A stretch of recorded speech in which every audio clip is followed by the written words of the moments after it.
set your timer for 6 o'clock? Well, I have 6 o'clock, so I'll go ahead and start. Meeting will come to order. Please join me in a moment of silent prayer or reflection.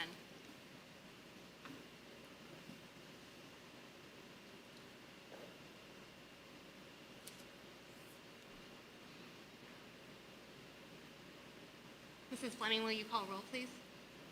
Nicole Cohen. Here. Archana Alliar. Here. John Maston. Present. Kathy Cox. Here. Lisa Roman. Here. Please join me for the Pledge of Allegiance.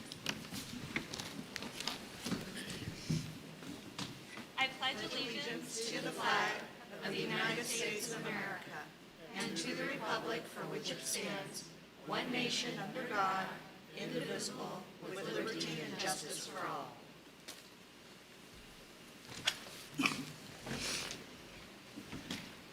We have a few calls to the public.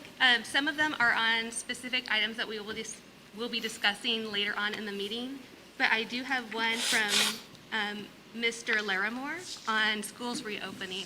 Is that you, sir? Yes, ma'am. Would you like to come to the microphone and speak, please? We do have a 3-minute time limit. I believe Mrs. Walter will be 5 minutes. I'm sorry, 5-minute time limit. I believe Mrs. Walter will be timing. Thank you. Okay. Everybody hear me? My name is Jason Larimore. I'm just a father, citizen. And I want to come in and talk today. First off, say thanks for everybody being here. And I have the utmost respect for all of you. Teachers, board members. I mean, it's one of the most important jobs, training America's youth and teaching America's youth. I just want to say, and this is my personal opinion, but I know this is the sentiment that a lot of people in Havasu have. That, you know, I truly believe that the measures that have been implemented and, you know, social distancing and the different measures with the schools being at low capacity and everything, it's not indicative of what's actually going on in our community. You know, and this is just my personal experience, but talking to doctors, every chance I get, I talk to doctors, nurses, epidemiologists, people, and it's like, yeah, people are getting COVID, but people aren't dying like they were the first wave around. And the other thing, I just want to encourage everybody because I don't know, my personal opinion, it just seems like tobacco science. There's no real science behind it.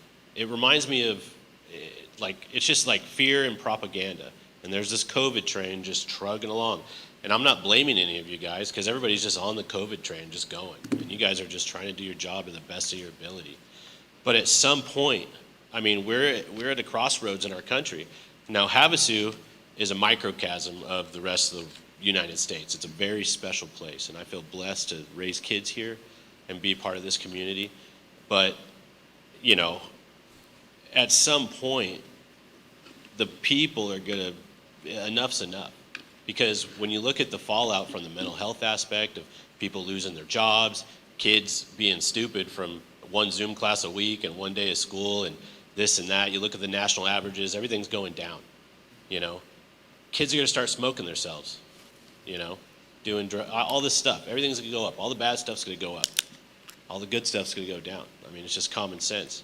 And what I'm trying to say is that, you know, I don't think anybody's complicit in anything, but at some point, you know, the people are going to get tired of it. And the only reason why anybody has power, whether it's a board or you know, police, sheriff, the president, anybody, is because the American people have been trained to acquiesce to the illusion of power. The only reason why power exists is because we've been trained to be weak as a society. I mean, when I was in Iraq, you know, I mean, there's more of us than them.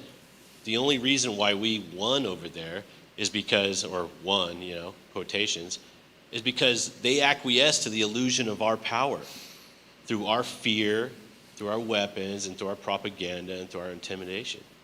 If they would have just sacked up and said, you know what, there's more of us than you, we're going to make a change. And I'm not, you know, I'm not trying to say anything, people need to rise up, but I'm just saying literally, like, at some point, enough has to be enough. And I'm, you know, I don't know what your guys' views are or what you're going to speak about tonight or anything, But I want to encourage people to look what's going on in our community, not Fox News or what the governor's putting out from Phoenix and the big cities and all this stuff, or Dr. Fauci, one day it's a mask, one day it's not a mask.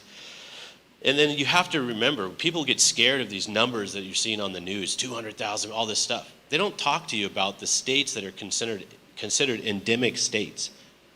When you're not saying we are, but there's other states that contribute to the national numbers that are considered an endemic state. In an endemic state, anybody that dies is going to be, whether it's a gunshot wound, whether you were 400 pounds and drank soda your whole life, or whatever the case may be, because there's the assumption that the majority of people will be in contact with COVID, then your death gets ruled as COVID, and it gets put on your death certificate as COVID.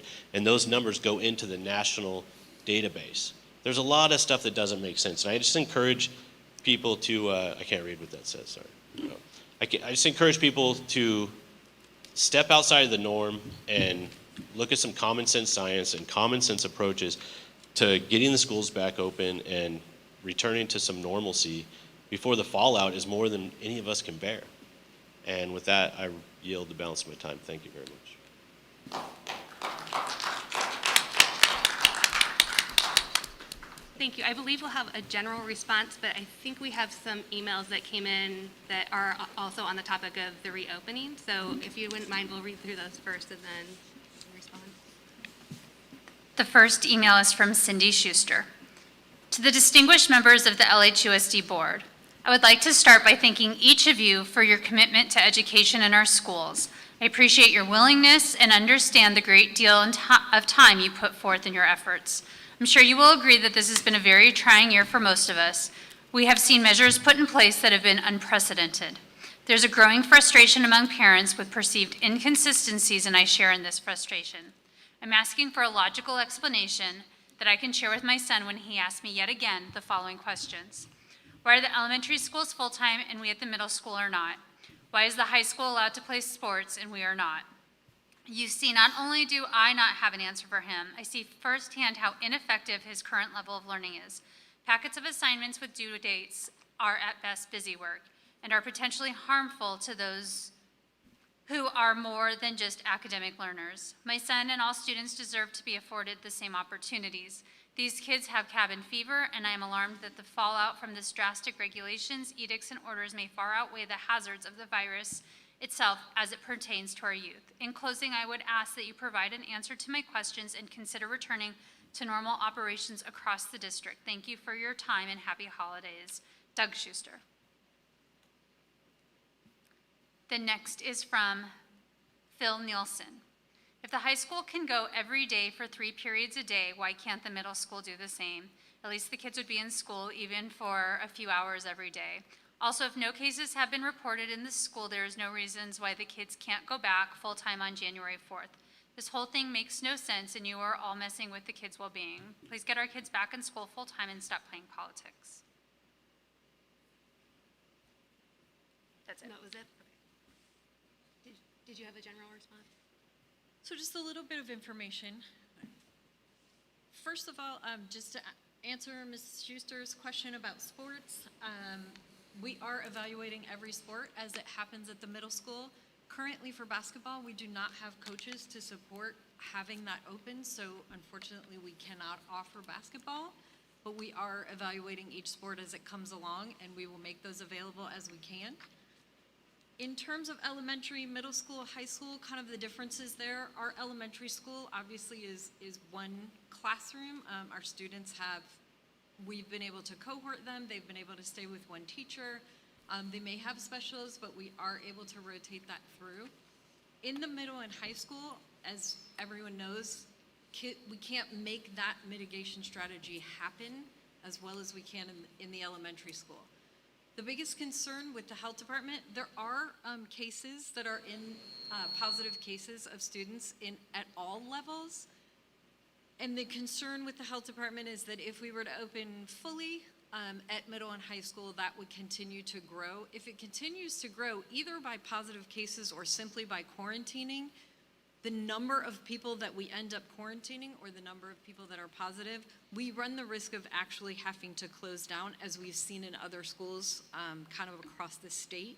And that is just due to sheer numbers. It isn't, I don't want anyone to be concerned that children are getting very, very sick or that anyone is dying or passing away, but it is that concern of sheer numbers. Sheer numbers of quarantining would cause us to have to close down because we have to have teachers in front of our students. Currently, with the opening model that we have, we run between 5 and 7 classes a day that do not have a teacher. So we have to find other ways to make that happen. We have district office staff that's been subbing and others who have been willing to step in and provide that support. Currently, if we opened fully at our middle and high school, I'm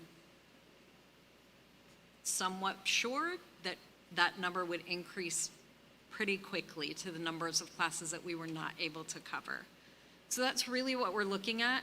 In the other person's response, they did ask, why does the high school have one schedule and the middle school have another? What we looked at when we were determining what those hybrid schedules might look like was actually the success that our students were experiencing. At the middle school, they seem to be experiencing a little more success with the model that we are using. At the high school, there was concern that we had more students requiring intervention than at the middle school. So in looking at whether our model was successful, overall, at the middle school, we felt that it was. We can certainly go back and revisit that at any time, and we will do that. But at the high school, the whole desire there was to offer as much support as we could while still being in a hybrid model. I only had one thing to add, and that was to Mr. Larimer's concern that this is based on numbers out of Phoenix and directives from the governor.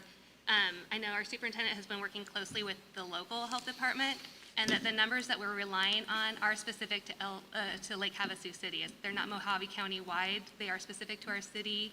They do take into account the fact that our hospital has reactivated its surge plan and they have canceled elective surgeries, and so we are looking at local indicators to help us make decisions for our schools.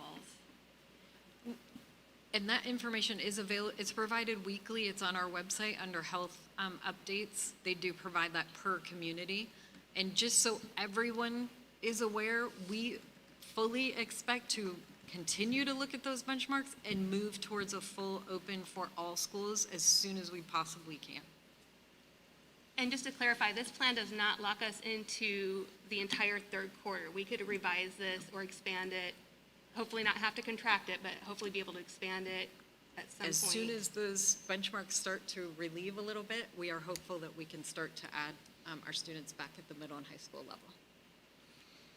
I can tell you as a parent, I have 2 children at the middle school, and I've watched the response to what's actually happened at the middle school, and I'm very happy with the way that the response has been, because the school district is interested in protecting children.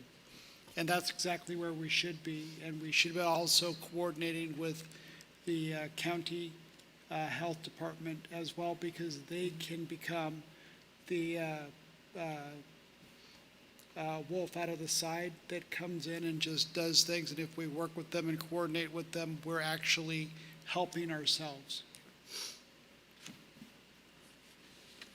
Anything further from our board, or are we ready to move on? Okay, I did have a call to the public from Mr. Cohen, and I didn't know, is that you, sir? I don't know if you would like to speak now, or we are, our superintendent will be making a few remarks about Ms. Cohen and Ms. Cox, and so would you like to speak now, or would you rather wait until that time? You'd rather wait? Okay. He's coming. Oh, okay, I'm sorry.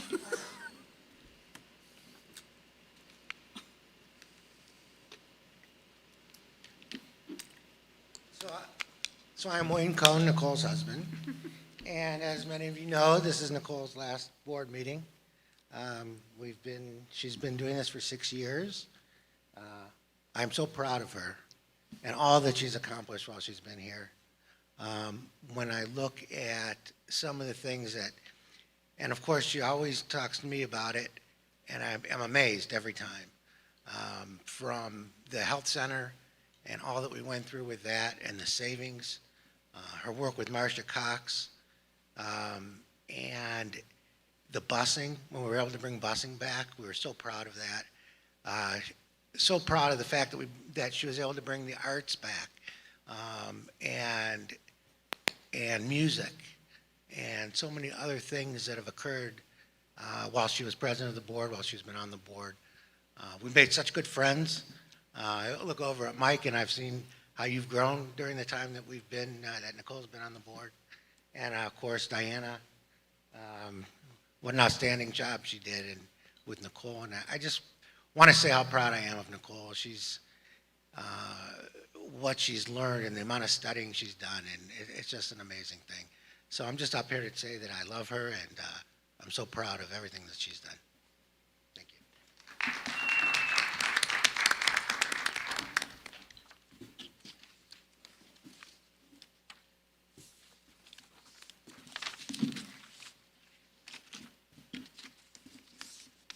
Excuse me while I shuffle my papers. We were joking about how much elbow room we need up here. Thank you for that. I would like to recognize our superintendent, Dr. Stone, and she is going to be now speaking about our outgoing board members. Madam President and members of the board, and certainly our audience, I hope you would please join me in recognizing our outgoing board members this evening. This is a sad and celebratory time all at once, as tonight 2 of our board members are starting new chapters in their lives. But before they go, we would like to take a little time to thank them for their passion and service on the LHUSD Governing Board.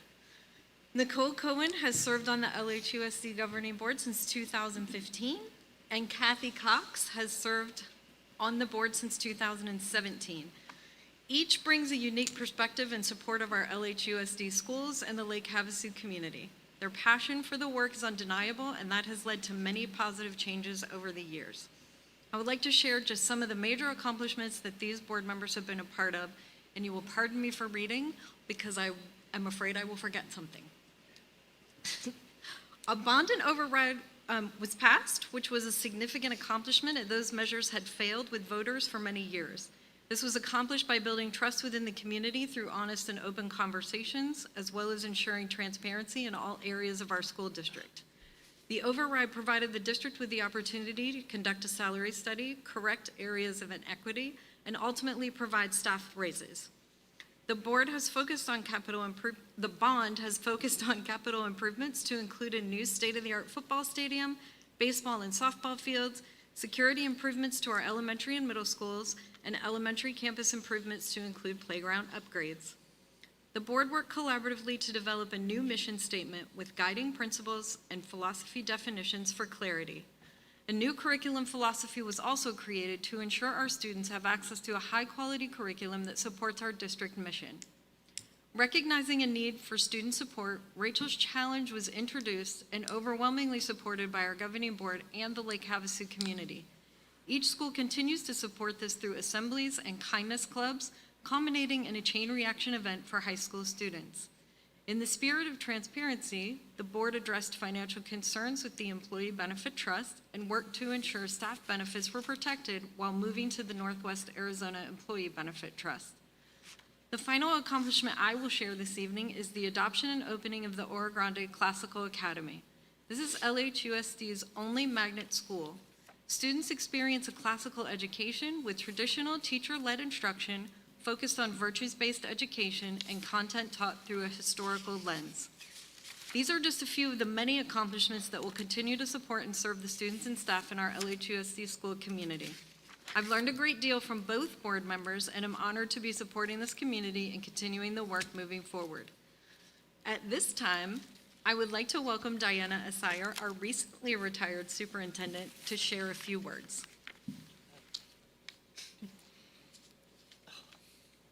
Good evening. I'm honored to be here this evening. And I'm gonna read as well because I'm afraid if I try to just start talking, I'm gonna start slobbering and blubbering and doing all of that. So I don't want to do that tonight. But I would like to share a few highlights because I had the honor of spending 4 years with each of these ladies. And I'm gonna start with Mrs. Cohen. Mrs. Cohen was actually on the original board that hired me as superintendent, and I am forever grateful for that opportunity. She's the only one left from that board, and so I do want to say that to her. I was hired in 2016, and Mrs. Cohen became the board president in 2017. That was a huge year, and that year of presidency for Mrs. Cohen had a huge impact on our district. I don't know if any of you remember the boardroom setup prior to Mrs. Cohen, but she came in, we rearranged the boardroom, she actually cleaned every single table, every piece of glass, and helped set it up and make it look more professional and more inviting to the community.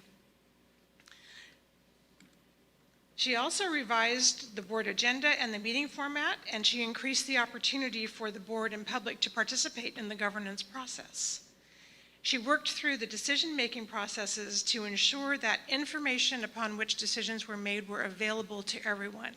That we talked about a word that's overused is transparency, but that information was out there so that everybody could be a part of the governance process, and the public included.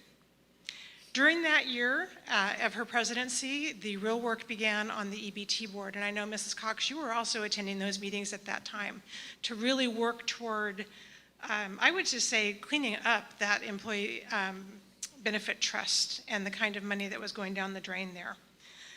She also worked, though, with the district budget process, encouraged the adoption of a new budget program, and worked for budget transparency. That year was the year that we began posting all of our budget information on the website for everyone to see. Dr. Stone has already mentioned the mission statement. The work that our board in 2017 did on revising our mission statement, and there are a couple of you who were on the board at that time as well, really became, along with the guiding principles, the foundation for all of the work that has occurred since that year. After 6 years of service, Mrs. Cohen has reason to be proud. Dr. Stone has mentioned many of the accomplishments, and I want to reiterate that all of these were done on behalf of the students, the staff, and the community of Lake Havasu. While none of us are able to achieve all that we hope to, Mrs. Cohen dedicated hours, days, and years to reading, research, and deep thinking about the areas that would have the most positive impact on our community, state, and nation, and that would enhance the good, the true, and the beautiful. Mrs. Cohen, I am extremely honored to have worked with you and proud to have been part of the work that has been accomplished.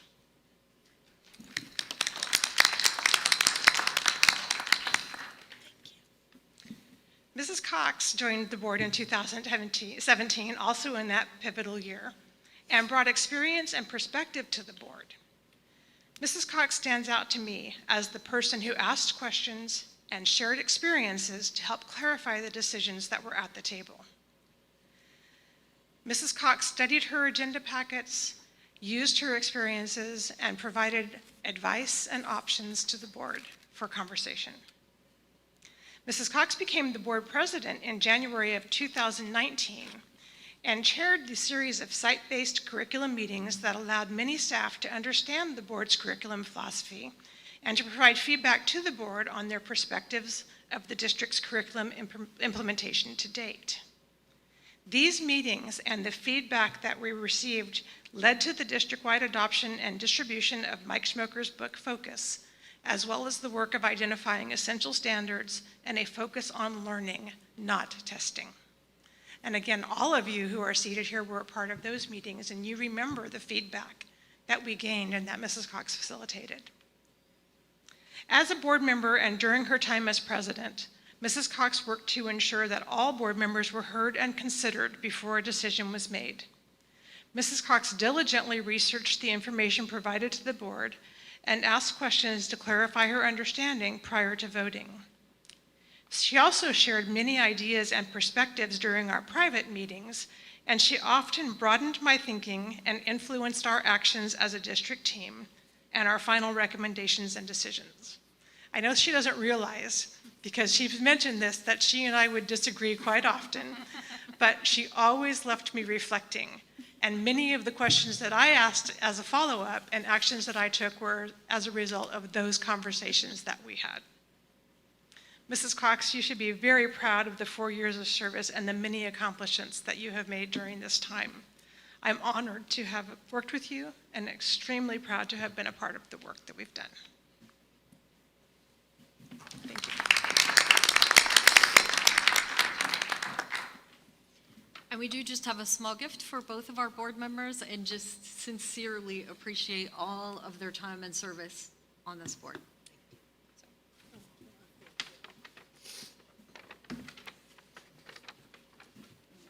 Thank you. Thank you, Mrs. Sire, for saying that. I know you have kind of the long view perspective to offer on that, because you were here for a while. I just want to speak briefly about what I've learned from both of our outgoing board members. From Mrs. Cox, I learned a lot about what a second act looks like. She took her experience and her expertise that she had gained through her career in our district, and instead of using her retirement exclusively for leisure, she decided to transition that into public service. And she reinvested the wealth of knowledge that she had gained in our district and put that back into our community. And I really admire your example of how to be thinking about the next step of what public service looks like. I think that's a very admirable quality. And then for Mrs. Cohen is excellent at asking questions and digging for the truth. And she really, there have been a couple of times, one of the most notable times was in our recent hiring process, but she came up with a list of questions that was extensive, it was insightful, and it gave us a very meaningful chance to talk with all of our candidates. And so when I first saw her list of questions, I thought, that looks really long. But she was right. The questions that she asked gave us a very deep understanding and an ability to really look closely at what we wanted for our district. And so I admire your tenacity and your ability to think through questions. Anyone else?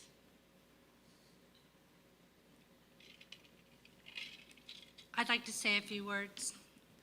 I've had the opportunity to be in my position for a very long time and been blessed to be part of many boards. But the work that we have accomplished in the last 5 years is going to have a legacy that we're going to see in our community moving on. And it has really made a difference in the culture in our schools. And so we're very thankful for the commitment that you have made to make that possible.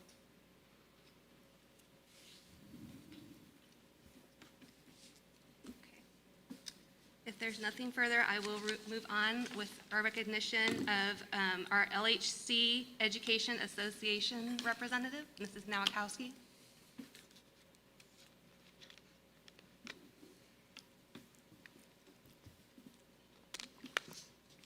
I had to write this to make sure I covered everything myself. President Roman, members of the board, Superintendent Stone, and directors. We are almost there, 2 days, and I think I can speak for all educators. Yay. It's been a long 18 plus weeks, but in the end, we came together as a staff and did what we could for our students to have a safe and productive 2 quarters. We quickly learned Office 365, Skype, Zoom breakouts, cool green screen backdrops, Google Classroom, the difference between docs, sheets, and form, asynchronous versus synchronous, students learning distantly, hybrid, and in person, and so much more. All this while caring for our families' health and well-being. There are so many shout-outs needed to be said, but due to time, I will leave it at this. If you are watching or listening to this, thank you. Thank you for all that you have done for students, for parents, for colleagues, for LHUSD, and for Lake Havasu. 2 more days. But before we close for the door for 2020, I would like to take a moment to say a special shout out to our departing board members, Member Cohen and Member Cox. Member Cox, your dedication to LHUSD has been greatly appreciated. As one that has known you for 3/4 of her life, okay, it's closer to 4/5. I know you were my math teacher. Your time as an educator and as an educator and student advocate have been greatly appreciated. Thank you for your contributions throughout the years, and thank you for your service these past 4 years. Member Cohen, I personally want to thank you for the time and compassion these past 6 years. As it hasn't been as long as I have known Member Cox, but that day around the table discussing curriculum mapping, and the ins and outs of Common Core began a foundation that I have truly appreciated. Trips to the Capitol, monthly if not weekly conversations on board agendas, trips to former Superintendent Douglas's office, and whether you want to take credit for it or not, those opportunities have helped create the person I am today. You taught me to seek truth, and I am so grateful for that. Thank you both for all that you have done. Your impact on our district has been noted. Stay safe, healthy, Merry Christmas, and a joyous New Year.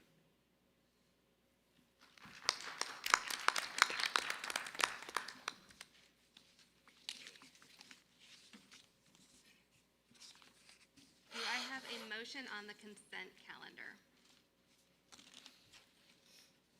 I move we approve the consent agenda as presented.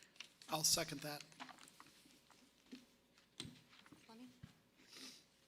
Archana Elliott, Yes. Nicole Cohen, Yes. John Maston, Yes. Kathy Cox, Yes. Lisa Roman, Yes. We do not have any old business. For our new business, we would like to go slightly out of order. We're going to start with item 6.5 because we do have some information to dispense on that. And we also have, I believe, a call to the public. So 6.5 is the discussion and action regarding an expansion of core knowledge and curriculum at all PK through 6 elementary schools. And it's presented by Dr. Stone. Thank you, Madam President, members of the board. It is recommended that the governing board approve the expansion of the core knowledge curriculum for language arts, science, and social studies to all LHUSD pre-K through 6 elementary schools. In December 2018, the governing board approved the core knowledge curriculum to be used as part of the Oro Grande Classical Academy. Core knowledge is a foundational curriculum that is intended to provide a coherent, content-specific foundation of learning for all students. The curriculum builds on knowledge from year to year, preventing repetitions and gaps in instruction.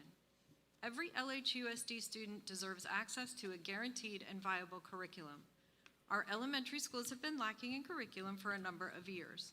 While we are not expanding the classical education model, this expansion of the core knowledge curriculum allows all LHUSD students access to the same curriculum materials which specify what each child should know.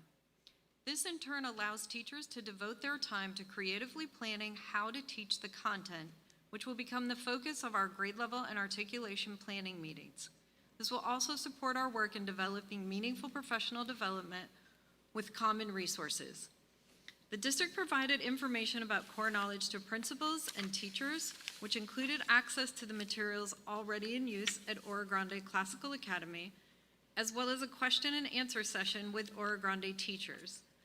After review of the presentations and materials, we surveyed 111 teachers and received 80 responses. Out of the 80 who responded, 82.5% said yes to expanding the core knowledge curriculum for language arts, science, and social studies to all elementary schools. Expansion of this curriculum will support our mission to provide an aligned and guaranteed curriculum for every child pre-K through 6.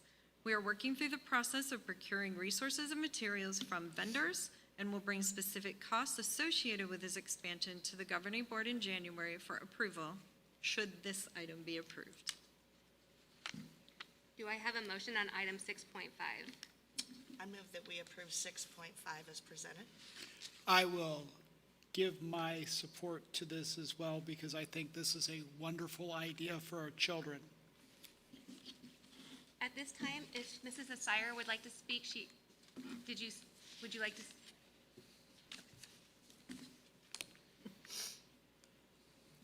Thank you, Madam President and members of the board. I would just like to encourage the board to support this curriculum adoption. I mentioned earlier the work that we've been doing as a district for the last 4 years that I've been involved. The work on the focus book, the work towards simplicity, all of the different alignment of essential standards, this curriculum supports and continues that work. So I'm very pleased to see that it's on the agenda tonight, and it feels very weird being on this side of the microphone talking about it. So again, that's just all I wanted to say. Thank you. Any questions or comments from our board? Just a clarification, this isn't expanding, I mean, I know you read it and it was in your recommendation, but this is an expanding classical academy to all the elementary schools. Just wanted to reiterate that Yes. in case it was lost in the recommendation. But it does give all of our schools a way to be on the same page, and it's my understanding that parents will have access, if we adopt this, to the curriculum online. Absolutely. The curriculum is fully online for any parent to see at any time. There are materials available that also help at home, what your child should know. That is a book that is available to take home for every grade level. They're great books.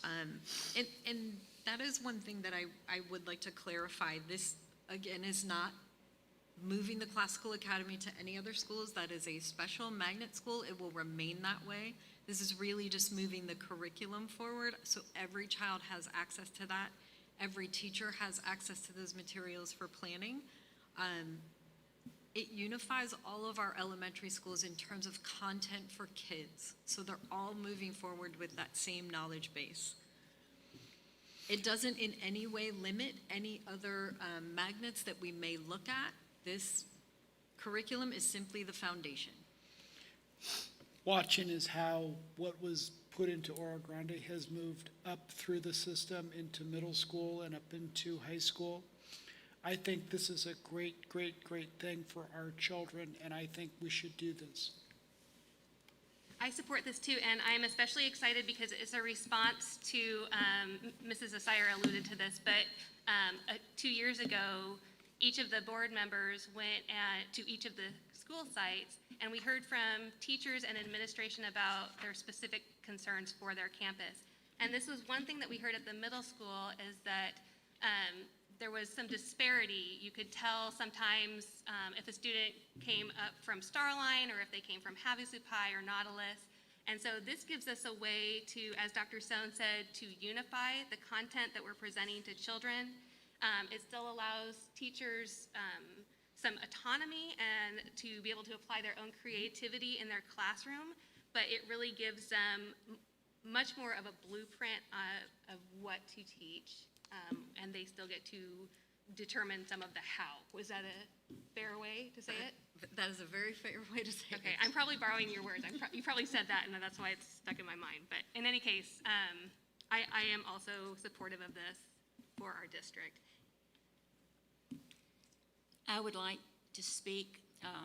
My first familiarity with core knowledge was many years ago when I ended up being the teacher of the first self-contained gifted program that we had for 5th and 6th graders, and there was no curriculum, there were no materials, there was nothing.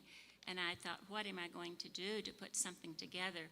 And a lot of parents will be familiar with the books by E.D. Hirsch Jr., What Your 3rd Grader Needs to Know. And there's another book, What Your 4th Grader Needs to Know, and one for your 5th grader and one for your 6th grader. Well, I bought all 4 of those books, and I sat down and I cobbled together a curriculum. And what, even though I used it for my gifted students, 5th and 6th graders, I was struck by how rich and substantive it was. Just so much substance there, just so many things that you want your child to know, and that your child needs to know. And this was before Core Knowledge had a curriculum available. They do now. I wasn't aware that they had ever developed an actual curriculum. So I'm excited about having that, and I think it's gone well at Oro Grande. I do have a few questions, however, and so I don't know if there's anyone here who can answer that. There are some things that we already do well in our district, I think. For example, we're going to adopt the language arts program.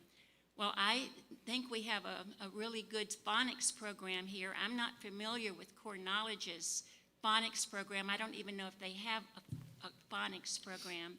The same for, if you want to put handwriting in language arts, I want to be really careful about, if we already have something that's better or Core Knowledge has some weaknesses, I want to make certain that we can supplement certain areas of our curriculum, and I just don't have enough experience. The other question I have is in first grade, I know our teachers are believers of leveled readers in first grade. For those of you who don't know what that is, when you're introducing the vowel sounds, like the short vowel sounds, I still remember teaching that in third grade. Those are your short vowel sounds, and that's when you start to teach reading. You have 3 letters in a word, P-E-T, and you teach well, you don't start with short E is hard. Is the A sound, P-A-T. Cat, pat. You go on, just think of any 3-letter word, put an A in the middle, it's going to be the short vowel sound. Well, the kids learn, oh, okay, and they start reading just about short A words, little stories, and then you move on to maybe, I don't know, short O little books. But it's really important because then later after they get that down and they've generalized that, now you introduce them to the long vowels made with 2 vowels in the middle. It's a long vowel sound, or you got that silent E on the end, but you got the leveled readers, and the first graders just, they get it. I don't know if this program has leveled readers. Is there anyone here who can answer that question? I believe Dr. Stone can. So what I will share with you is one of the reasons for trying to get the expansion voted on this evening is because I would like our teachers to have a full semester to be able to do exactly what you're talking about. And that's look at exactly what are all the pieces of core knowledge. And yes, they do have a phonics program, they do have a handwriting. It's all incorporated and embedded in there. However, we have amazing teachers. They are wonderful at using the programs that we do have. So it's really working with them for them to be able to look at the core knowledge materials, have them in their hands, and say, okay, so what do we see here that works wonderfully? What are things that can be removed because we no longer need them? The need is served here. And what are things that we still need to make sure we're using so there aren't any gaps in that instruction? Okay. One of the reasons, and I know Mrs. Cohen has wanted to do this for a while, I have objected basically because we want to, our district has always been really good about letting teachers have input into big decisions like this. And with the COVID virus, it just hasn't been possible this year to have teachers from the other schools go over to Oro Grande and observe for a day. To do that, we provide subs in their classrooms back at their schools. Well, with social distancing and we don't have enough subs as it is, it seemed to me that there would be no way that we could pull this off this year. However, I've had a second thought about that. We have given teachers some training and some ability to answer questions and ask questions, get answers and so forth. But the other part that has been on my mind for some time has been, what are we going to do when this thing is over, this virus is over, and the kids are back in school? We already know about all of the gaps they're going to be. Have you seen that video of that little kindergarten boy sitting in a Zoom meeting? Not in our district, thank goodness, but I bet there has been one or two. And he just falls asleep on his chair. He's just flat asleep. And there's the teacher up there on his screen teaching that lesson, and he's just flat out on his back, sound asleep with his head over. I mean, it is the gaps that they're going to be in our children's knowledge. It frightens me. So all of a sudden, I realized that a program like Core Knowledge, it's a chance to provide very rich material with a great deal of substance, and it's going to be new in some kinds of ways that all of the kids it'll be so much easier for the teachers now to just bring a fifth grader in, and yep, the fifth grader missed a lot this year, but it is a fourth grader, but now we're kind of starting over with this rich material. And I think the kids will be really interested in it. I think Core Knowledge would make it a lot easier to bring the kids up to snuff and be a good thing for the kids. So I am for it, especially with the comments that you made about taking a look at some things that we might need to supplement. What I would encourage the teachers to do from the other schools is to take a look at something that really kind of pushed me over the edge when I voted for it. I'm a student of the Greeks particularly, and then their civilization passed on to the Romans, and I love anything to do with virtues. That's a Western civilization. That passed on into Christianity. Being a good person, being a good citizen of your city-state, of your country. What does it take to do that? And by the way, so anyway, Ora Grande includes the virtues. I don't know if there are 10 of them, or that they have some that they include. And what they do is they relate the virtues to things like a book that the teacher is reading the student, or books that the students are reading. And they talk about things like developing the habit of gratitude for what you have, rather than being resentful for what you don't have. Things like prudence, keeping your emotions under control and making decisions when you are when you're in a rational state. I mean, there are none of the virtues anyone in here would ever be against. I promise you. And I just take a look at those, and if that would work at your school, take a look at including the virtues at your school level. So I don't know, I'm sure I've kind of gotten excited about this. I spent most of my day on my computer looking at the curriculum now that I know there is one that I can look at. And one of the things I will tell you about that I got really excited about, they include civics from kindergarten on. They include, and they say, to be the rights of a citizen and a citizen's duties as a citizen. They're both your responsibilities and your rights. And we don't even really think about civics until we get until the kids get in fifth grade and we talk about American history and that kind of thing. But to include it all the way through, I just think it's a beautiful, wonderful thing, and I was so excited to read about that. So yes, I'm going to vote for this if you were maybe wondering, but I am, and I'm very excited about it. I don't know enough about what happened in the past and why we don't have it, but whatever I've read and heard and discussed with various parents and other friends, and I think it sounds like a good program, and I will go along with the rest of the members of the board. Any final thoughts? I have one final thought. I attended schools in Lake Havasu City from kindergarten through 12th grade. And when I was in kindergarten, when I was first brought in, my mom wanted to make sure I had the right education that I needed as a kindergartner. She told the teacher that had me that I needed to learn English and math. Those were her two concerns when I was a kindergartner. And it's done me a good service as I've gotten older. And I think if we have that thought process in mind, when we are talking to people in an elementary school, middle school, and up into high school, we're teaching them what they need to know in life. And we need to take that approach with it. That's what this does. And I think as we talk to the parents that are bringing the kids in, that they will actually, when they learn what's taught, they will actually be in favor of what this does to their children. I can also tell you that I had a nice trip over to the middle school for an open day with my son. My 7th grade son was going past somebody who teaches civics.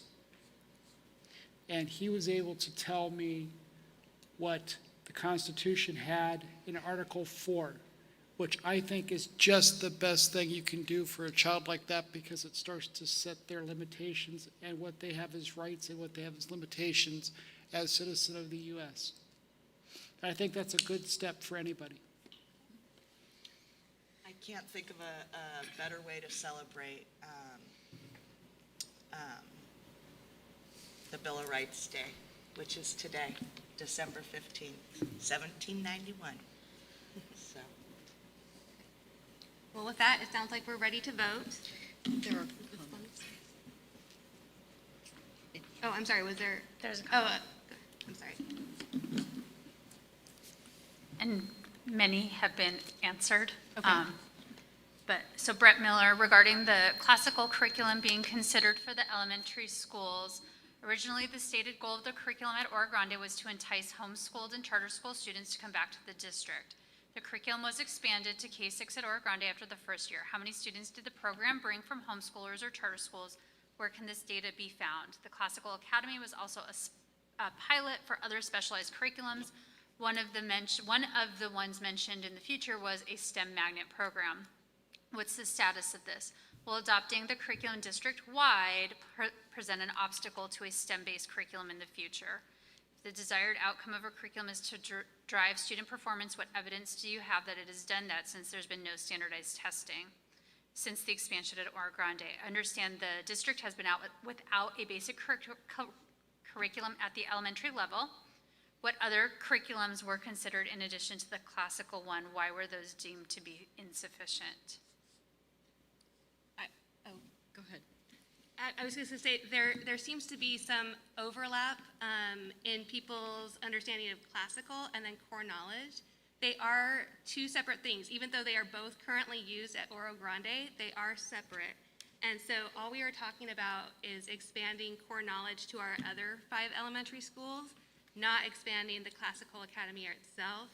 And my understanding, and please correct me if I get any of this wrong, but that core knowledge can be used really with any format. It could, if we wanted to bring in a STEM or a STEAM program to one of our schools, we could do that alongside core knowledge. There's no, I guess what I mean to say is that they can work alongside.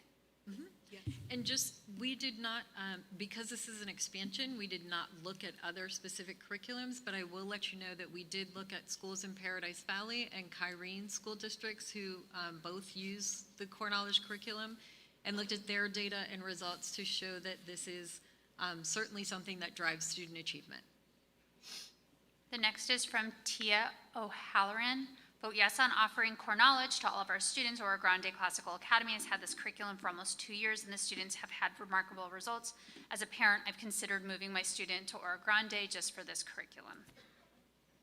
And the last one is from Stephanie Stemet. The curriculum extension should be discussed with the community before adopting it. The community has not been made aware of the change. I've spoken to teachers who said that they had very little time to view.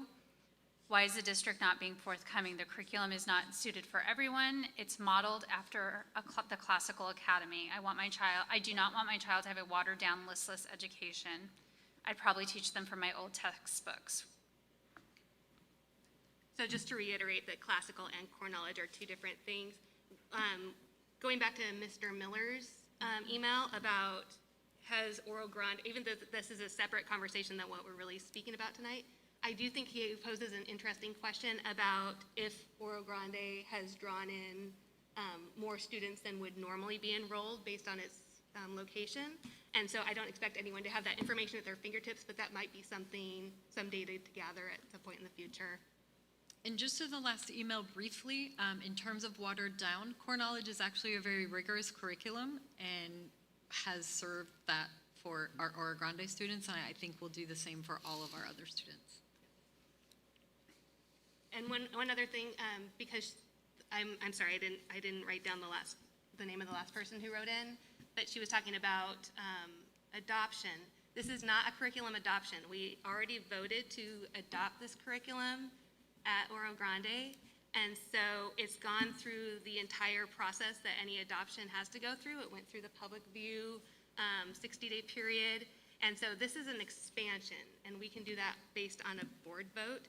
And as has been discussed, the materials, if you are a parent and you would like to see the materials, we welcome you to do that. I believe we welcome you at any point to At see any what time. your student is being taught. And so that material can be made available to you. And then just to make it clear again, that all elementary school teachers were able to vote. So every one of them had the opportunity, and over 80% said yes. And that was the end of the email, Mrs. Escobedo? Okay, now I believe we're ready to vote. Mrs. Fleming? Nicole Cohen, Enthusiastically, yes. John Maston, Absolutely enthusiastically, yes. Kathy Cox, Yes. Archana Aliyar, Yes. Lisa Roman, Yes. Item 6.1 is our approval of the 2020-2021 revised budget, and this is presented by Mr. Murray. Thank you, Madam President, members of the board. It is recommended the governing board approve the 2020-2021 revised budget and any over expenditure in any of the following programs within the M&O budget for the fiscal year 2021 while not overspending the overall budget limit. The revised budget includes financial adjustments to the overall budget limit based upon funding changes that have occurred since the adoption of the budget last July. The district does not expect any over expenditure in any of the funded areas mentioned above at this time.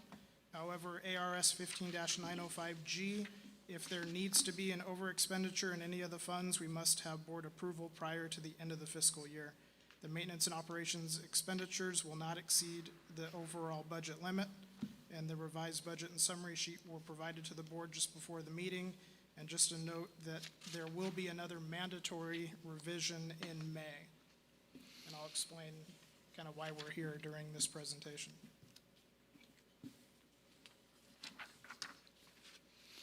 I would move we adopt 6.1 as presented. Second. Mr. Murray, would you like to go through your presentation? Sure. So the purpose on the second slide, pursuant to ARS 15-905E, if the district exceeded the general budget and/or unrestricted capital budget limits of 1%, by 1% of its general budget limit, the district is required to plan to revise its fiscal year 2021 budget by December 15th to reduce its expenditures to within the ADE's calculated budget limits. So we have to present this to the board by the 15th, which is today. So you can see on the next slide right there that this is the letter that we receive each year around the month of October. We receive this letter. In most cases, we receive this letter, and in the red over there on the far right, it says not required. So this year, we did receive this letter, and it did say revision required. And I will explain why that is here in the upcoming slides. So during the presentation, I'll quickly show you the reports.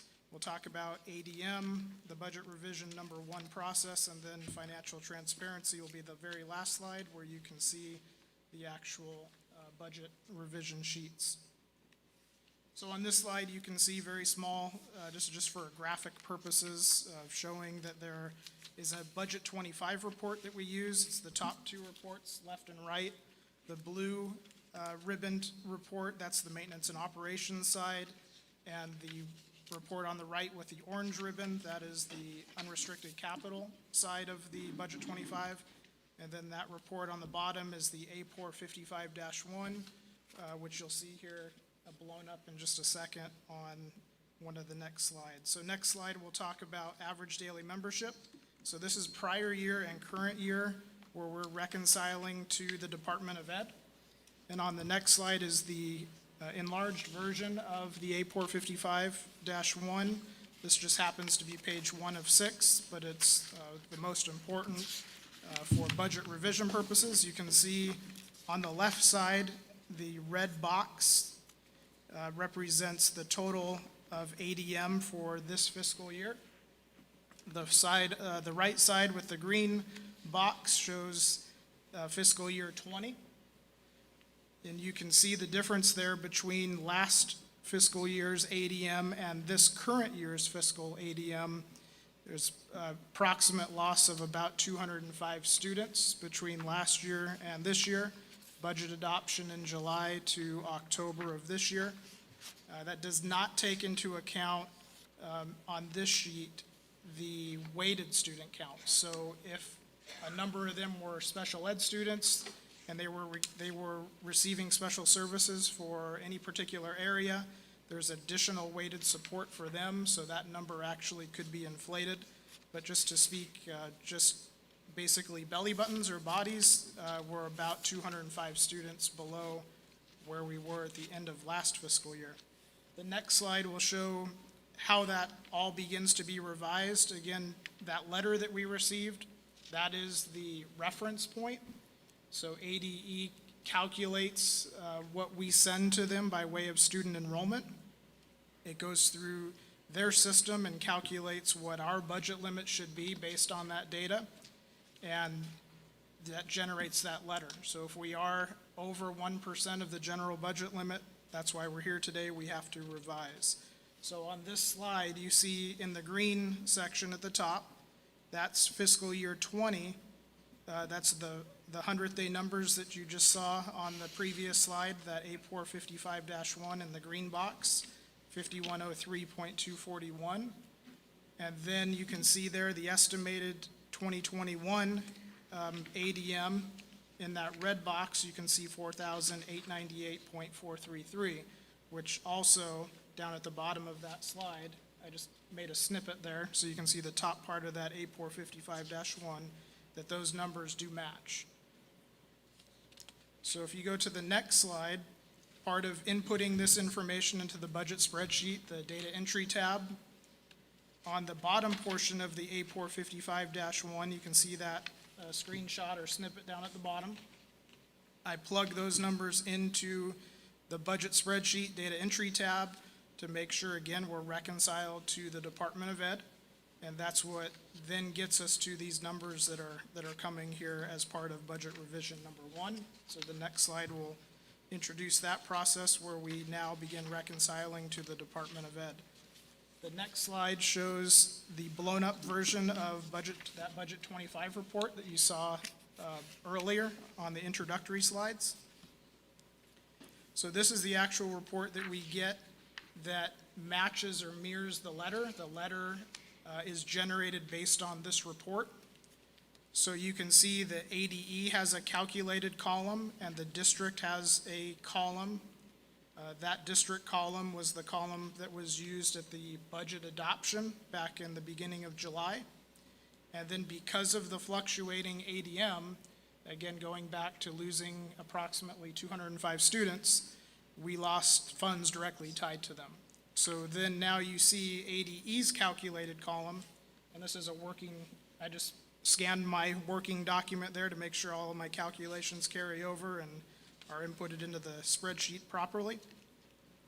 But you can see that my little check marks there, I'm verifying that what ADE has and what I'm inputting into the budget spreadsheet to reconcile actually do match.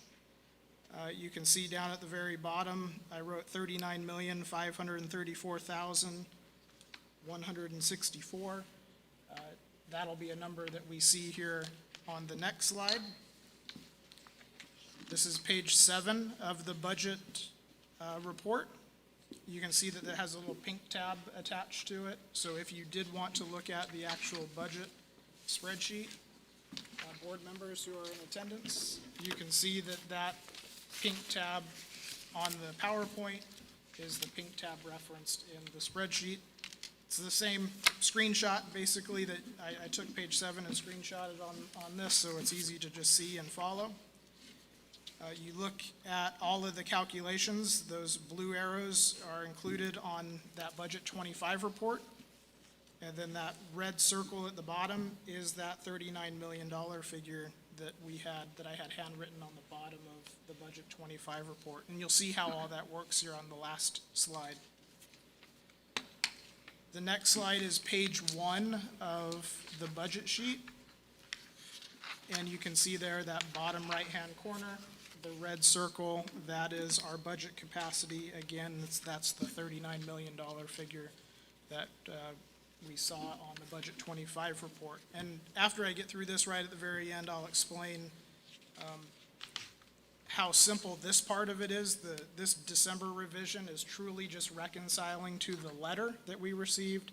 And then in May, we do this all again to make sure that we true up to the state, and hopefully we don't have to adjust too much come May.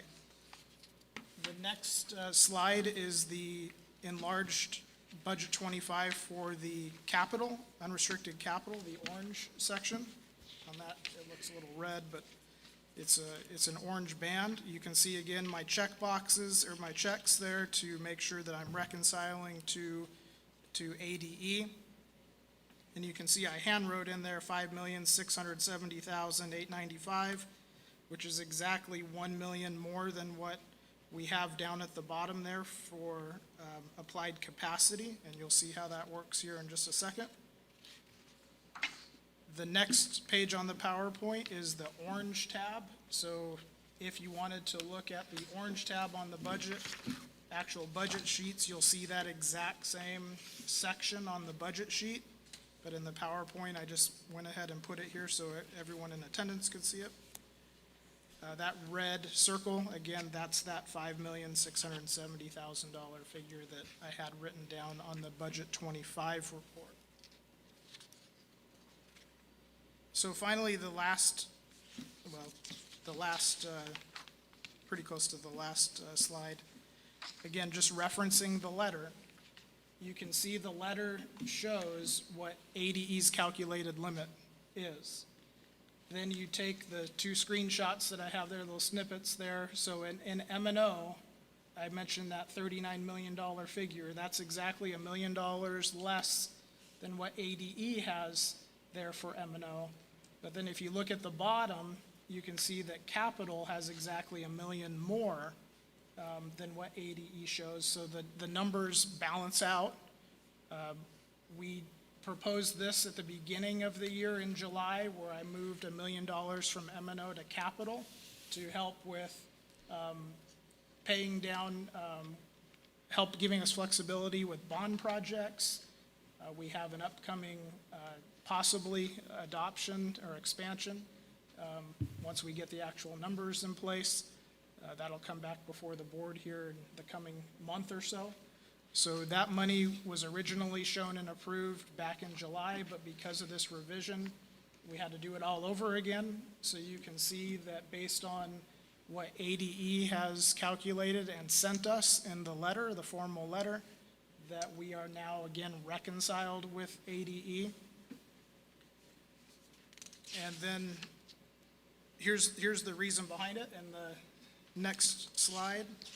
Again, the letter is referenced at the top. You can see that. But page 2, I kind of blew that up a little bit. There's a section there regarding current year funding and the Budget 25 report. So in summary, because of current year funding, what it's saying here is that we're reconciling now to the October Budget 25 report and the letter that they provided. But since then, there still can be movement. we'll gain students, we could lose students. Numbers will continue to fluctuate. They're fluctuating today as we speak. So in May, we'll do this all again with, this time we will not receive a letter because it's just mandatory that we do have to revise in May. The December one just gives districts a little extra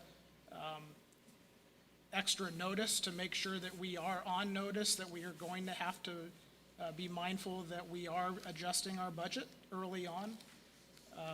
So that's why they make all districts do that in December. My conversations with the auditors, that this is now more of a normal practice for a lot of districts because of current year funding, and that's what's referenced there again on page 2, that numbers fluctuate. A few years back, before current year funding, we were budgeting based on prior year 100-day numbers, so we had definite unchanging numbers from the very beginning. Now numbers continually fluctuate. Like I said, they're fluctuating today. And that's happening not just in our district, but in every district, because kids are coming in, they're moving. So it's constantly a moving target, and we do our best to budget as close as possible. But I believe with everything happening in the pandemic, we saw a drop in student enrollment, and hopefully seems like things have kind of stabled up a little bit, but we'll see what happens in the years or in the months to come. Thank you. So finally there, next slide is, again, the overuse transparency award. But here's a screenshot of our website. So if there are any members of the public, anyone who would like to actually see the budget sheets, they're always available on the Department of Ed's website. They are also available on our district website. You can see the screenshot of where to click and get right down to the financial documents section. There'll be multiple drop downs for budget adoption, budget revision. This happens to be a budget revision, so if you want to see the actual paperwork and spreadsheets regarding budget revision number 1, that's where it will be posted in the next day or two. And we will also have this uploaded. We have to have this uploaded to the Department of Ed by the 18th. That will most likely happen tomorrow. We like to update that as quickly as possible and get it off of our plate and where it should be on ADE's website. So just in conclusion, before questions, there is a little bit of good news when it comes to, we just basically saw that the budget was revised by about 1.4 million downward, which is definitely not something that we that we'd like to see. So based on those revisions and losing over 200 kids, that impacted us in roughly about 1.4 million in the downward side of things. However, I did pass out a letter to the board members here, or just a notification letter. We did apply for the enrollment stabilization grant, which is part of the CARES Act fund. It's overseen by the governor's office. So a number of months ago, we started this process. It was open and available to all the districts in the state. So we did go through the necessary process of making sure that we were qualifying ourselves to receive this money. And we were awarded based on ADM, again, that's why they call it stabilization. Because of the ADM loss that we had, we ended up recovering $1,348,756.21. So the overall net downward revision was about $82,000, which is a lot better than $1.4 million. So that's a great blessing. It's something that we will welcome. We're constantly mindful of our spending habits and trends. We have conversations often as admin about what's happening now and what should happen in the future. I see that we're in great shape still because of this and because of trying to capture every bit of money that's available to us. We were able to make the downward revision a lot less painful. Thank you, Mr. Murray.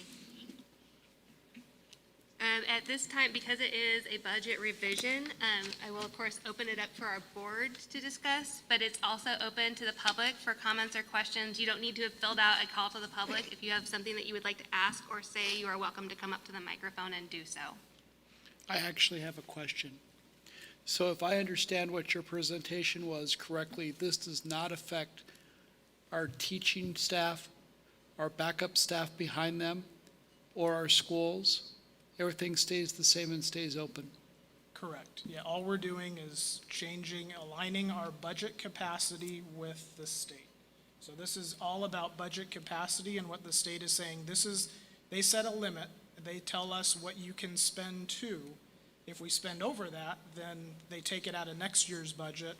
And if we do that enough times, then they come and visit us and they begin to have more of an influence in our process, and we don't want that. So the process does not affect how our schools operate at all?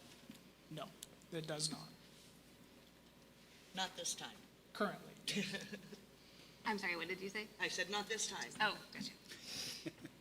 Anything else from our board? No. Anything from the public? I just wanted to make a comment that I recently heard from a school board member who was on our website looking at our finances, wondering how in the world did we get all of our information online? So I just wanted to say thank you, because you've worked really hard to make it transparent, and it's awesome. We send it to Gina, who's in the back of the room, and she makes it happen. Yes, thank you, Gina. Thank you, Gina. Well, it sounds like we're ready to vote. John Maston, Yes, absolutely. Kathy Cox, Yes. Archana Aliyar, Yes. Nicole Cohen, Yes, Lisa Roman, Yes. Item 6.2 is the approval to purchase furniture for the new front office building at Lake Havasu High School, and it's presented by Mr. Murray. Madam President, thank you. Madam President, members of the board, it is recommended the governing board approve the purchase of furniture from Arizona Furnishings for the new front office building at Lake Havasu High School at a cost not to exceed $70,000. The front office building at Lake Havasu High School is nearing completion. The new building is approximately 3,500 square feet and will require furnishings for a lobby, receptionist area, attendance office, conference room, staff room, storage and records room, as well as 8 offices. Arizona State Contract ADSP 018-211723 was utilized to obtain pricing shown in the attached quote. Pricing includes all requested furniture and fixtures, delivery, unboxing, setup, installation, removal, and disposal of packing materials and boxes, and also includes tax. Capital and/or other approved funds for making capital purchases will be used.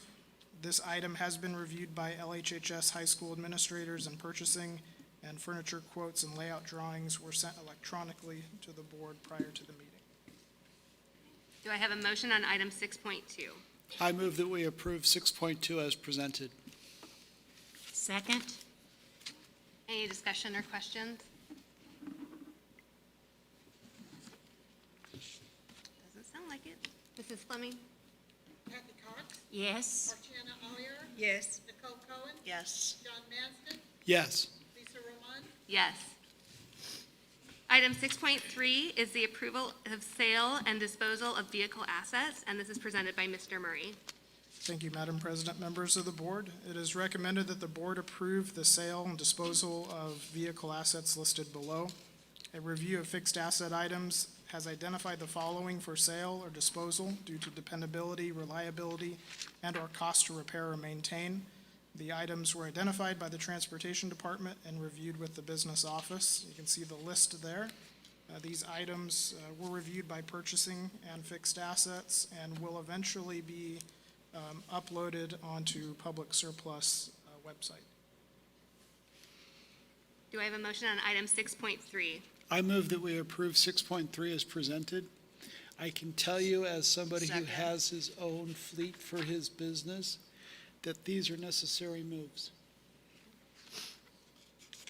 Any other discussion or questions? Can I just make another comment? yes, I'm So in speaking to Gina, who makes everything happen, information, there will be a link eventually on the district's website underneath the News tab, where you can actually, anyone from the public can click on it. It'll take you directly to the site where you can then bid if you're interested. Bid on a schoolie bus. On a school bus, yes. A few of them.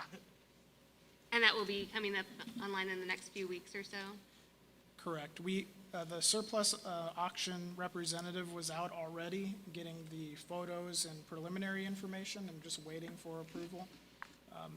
Once we coordinate with transportation, make sure that everybody's in place, because we have titles and keys and those types of things. When a purchase does happen, they come right up and take things, and we want to make sure everything is right there and available to them. So I would say within the next week to 2 to 3 weeks, especially with the holidays coming up, we might go into January. So eventually, just look under the News tab right there on the district homepage, go down to News, and you'll see a link there to click on. The news will be something about surplus equipment vehicles. Mrs. Fleming? So if you need a Taurus or a bus, they'll be online. Anything else from our board? Archana Aliyar, Yes. Nicole Cohen, Yes. John Maston, Yes. Kathy Cox, Yes. Lisa Roman, Yes. Item 6.4 is the approval of vouchers, student activity funds, and auxiliary funds, and this is also presented by Mr. Murray. Thank you, Madam President, members of the board. It's recommended the board approve vouchers for November of 2020, as well as student activity funds for October of 2020, and auxiliary funds for the same month and year, October 2020. Do I have a motion on item 6.4? I move that we approve 6.4 as presented. I'll second that. Any discussion or questions?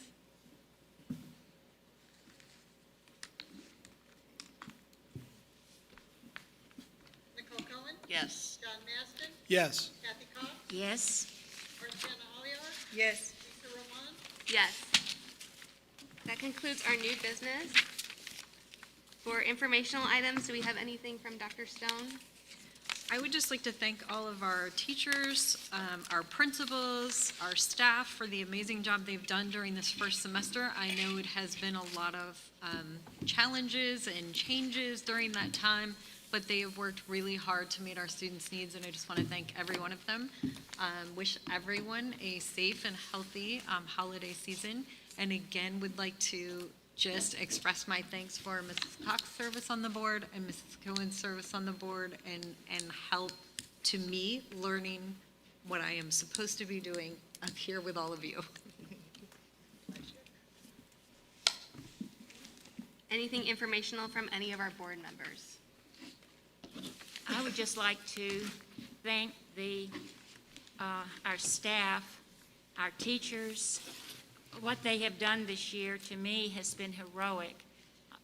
Trying to learn the technology of Zoom and trying to figure out lessons that they could create and then put on there for the kids to, I mean, it's been an enormous learning curve for staff, and they've hung in there, and now they're back in their classrooms, and until the end of this semester, they are still creating lessons on Zoom for students who are not back in their classes. And in addition, your students have been only there for a day or two of the week, then you have to create lessons for them to be using while they're not in your classroom. And I know of a teacher who mentioned that it had taken him 85 hours a week to create all of these lessons, and he's now gotten it down to about 70 hours a week. And I said, well, that's about normal for a classroom teacher anyway, and he laughed, sort of. He didn't really laugh, but I laughed because I know classroom teachers work lots of hours no matter what, but this is going above and beyond, and we haven't had subs. And I noticed in the consent calendar, I wanted to also thank the the parapros who have volunteered to act as substitute teachers because we don't have enough subs. We have a personal care assistants from Smoke Tree, and we have the media assistant from Oro Grande, and we have a parapro in SPED from Jamaica, and a personal care assistant from Starline. I mean, you guys are going above and beyond, and it's going to mean extra hours for you, I'm sure, where you're not able to perform your normal duties if you have to sub that day. So you're going to be staying after school or over your lunch break to try to do your other part of your job. So, I mean, I don't know if the public realizes these are essential, these teachers have been classified as essential employees. And that's partly because our kids need to keep learning. But it's also because if teachers are working and the kids are in school, parents can go to work and make an income, and it all works together. And they're very, very aware of that, of what they're doing. And I so appreciate what they've done. I do too. It feels like it's been all levels. We've seen it from all levels of service. We've seen it from our superintendent, our directors, our teachers, our parapros, bus drivers, custodial staff, food service. Like, it has been an all hands on deck the last 2 quarters, and we expect it'll be for the remainder of the year. But I've been impressed by how far and above every person on our staff has been willing to serve our students. So thank you. May I? Of course. Say a few words. I just want to say that it's been an honor and a privilege, truly, to serve the constituents of Lake Havasu, the parents and the students. And I just wanted to make sure to quickly mention the community members that I just made a list of, I'll run through real quick, that have really gone out of their way to donate their time and expertise in certain areas to serve our schools. Mrs. Asire and Dr. Stone, of course, and Terry, thank you so much. John and Diane Douglas, Richard Hawkins, Marcia Cox, Diane Klostermeyer. You'll be so happy with this new curriculum. Karen Vanderjack, Stephanie Luaris, Sam Scarmato, Dr. Atasi, and Steve Greeley, Pastor Mackey, and then Congressman Gosar for all his support, Senator Borelli, Representative Biasucci, Supervisors Gould and Angus, and everybody else. There's a long list of people, but I wanted to make special mention. They don't collect a paycheck in our district, and they've really, I mean, outside of you and Terry now, they've gone out of their way to really dig in and help when we needed them. So thank you very much. And thank you to everybody that served over the past 6 years that I served on this board. It was a great education, so thank you.